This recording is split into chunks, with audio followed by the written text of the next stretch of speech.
As we go into the weekend, football is going to look a lot different for some fans dealing with the consequences of a pandemic. Thanks for joining us. I'm Josh Rowe. And I'm Latricia Thomas. The Tennessee Titans delayed their game because of positive COVID cases. And as Stephanie Chance now explains, some high school players in Hamilton County are sidelined for the second time. Stephanie. The Red Bank Lions were able to play 5 football games so far this year, but right now the team is currently in quarantine and planning on missing the next 2 games. But with these setbacks and Tennessee's own NFL team the source of an outbreak, we wanted to know, is this how football is supposed to be working during a pandemic? I don't like it because I don't want to stop playing football, but we just have to deal with it. It's a new reality for Kel Eddins. He's a senior at Red Bank and knows this season was supposed to be one to remember. Well, you have to be a leader, but it is your last year. The team is in quarantine for the second time this season. Coach Chris Brown said in a statement that, quote, many programs across the country have yet to play a single game.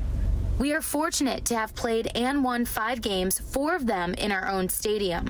Eddins says it's even more difficult to know what will happen next. Especially since it happened 2 times. But with all these setbacks, are the rules put in place working?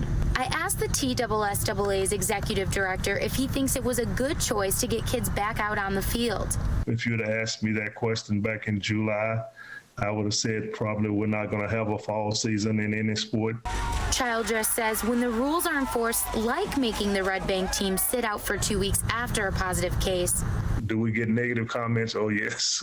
At the end of the day, Childress says players, coaches, fans, and family need to know this. This is not about winning and losing a football game, for example. This is about life. You know, this is very, very serious. Leaving Eddins to cherish every chance he has to take the field. Just play every game like it's your last, because you never know when it's going to stop, like when they can take it from us. Coming up at 6, I'll show you how the TSSAA gives certain recommendations to football teams. However, it is up to the high school administrators to decide which ones to use. Reporting live in Hamilton County, I'm Stephanie LaChance, News Channel 9.